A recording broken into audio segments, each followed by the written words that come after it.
ശോഭയോട് ഒരുമിച്ച് എപ്പോഴെങ്കിലും പുറത്തു പോയിട്ടുണ്ടോ? ഇല്ല.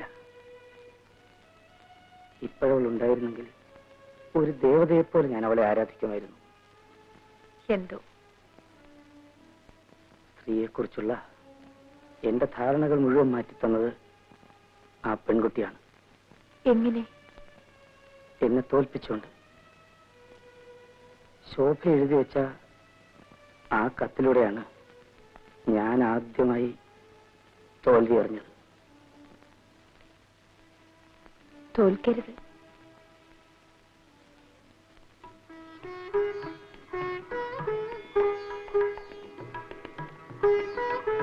തോൽക്കാൻ പാടില്ല.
മോൻ വികൃതിയൊന്നും കാണിച്ചില്ലല്ലോ.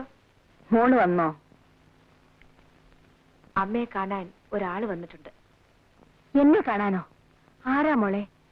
എന്നെ കാണാൻ ആരാ? അതല്ലമ്മേ, അമ്മയൊന്ന് കാണണം. വരൂ.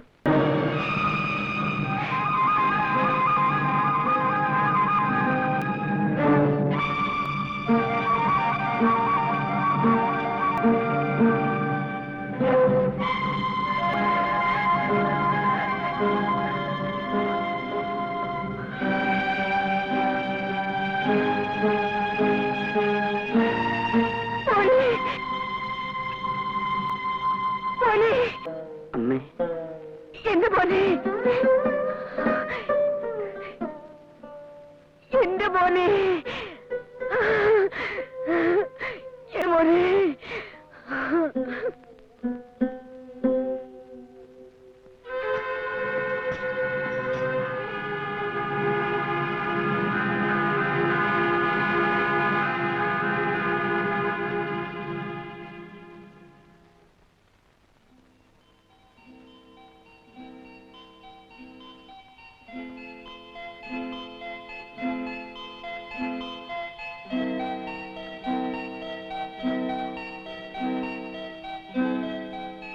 കല്യാണിക്കുട്ടി,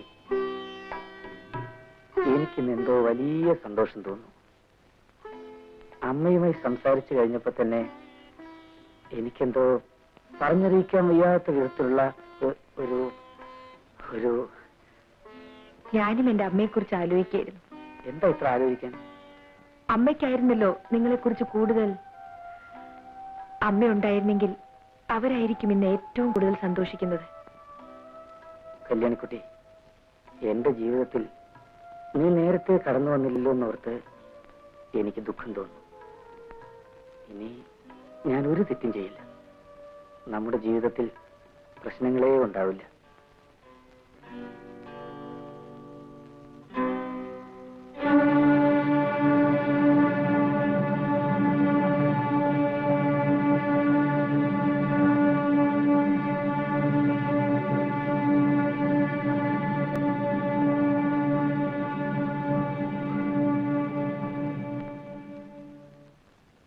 ഞാനിപ്പോ വരാം.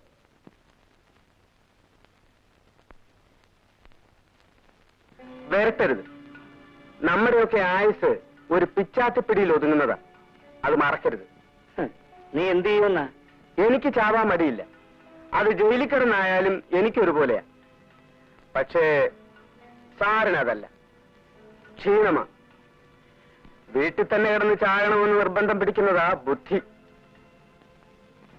കാശ് തരാൻ മനസ്സിലെങ്കിൽ ആ വിവരം പറ, തുറന്നു പറ, ഞാൻ പോയേക്കാം. സാറിനെ പോലെ പഠിപ്പും വിദ്യാഭ്യാസവും ഒന്നും എനിക്കില്ലായിരിക്കും. പക്ഷേ ഞാൻ തന്തയ്ക്ക് പുറന്നവനാ, സാറിനെ പോലല്ല. ഹസൻ, ഇവിടെ വരൂ.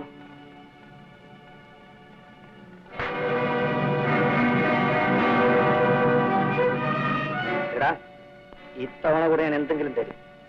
മേലാൽ ഇതിന്റെ പേരും പറഞ്ഞ് പഠിക്കാത്ത നീ കാലുകുത്തിയാൽ നിന്റെ ശവം പോലും ഞാൻ പുറത്തുവിടില്ല.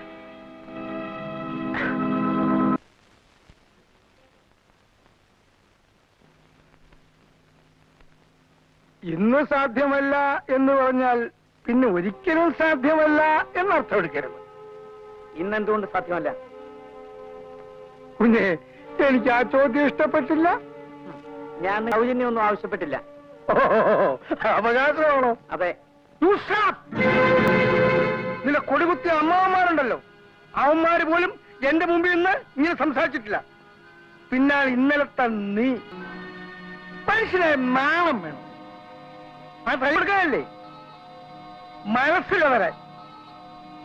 ശരിക്കൊന്ന് ഉറങ്ങണം. You may go. ക്ഷമിക്കണം, ഞാനെല്ലാം കേട്ടു. കേട്ടല്ലോ? ആ, നന്നായി. എന്തിനാ പണമെന്ന് അറിയാമോ? അറിയാം. ഒരു ടാക്സി ഡ്രൈവർക്ക് കൊടുക്കാൻ. അതെന്തിനാണെന്ന് അറിയാമോ? അതും അറിയാം. എന്തിനാ? ക്രോസ് ചെയ്യണോ? അത് വേണ്ട. ഉടമസ്ഥൻ മുതൽ ചോദിക്കുക, സൂക്ഷിപ്പുകാരൻ വരട്ടുക. അത് കൊള്ളാം, അസലായിട്ടുണ്ട്. വേണമെങ്കിൽ ഞാൻ എല്ലാം കൂടെ വാരിക്കൂലിയും കൊടുത്തേക്കാം. എനിക്കെന്തിനാ? എല്ലാം കുഞ്ഞിന്റെ മുതലേ. ഞാൻ വെറും ഒരു ട്രസ്റ്റി. ട്രസ്റ്റി? 10-35 വയസ്സായ ഒരു മനുഷ്യന്റെ സ്വത്തുക്കൾക്ക് ഒരു ട്രസ്റ്റി?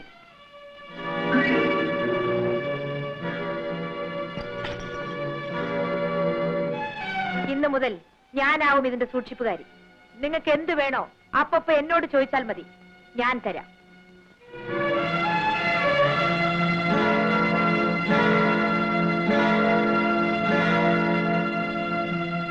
ശശി, ഇനി വരൂ.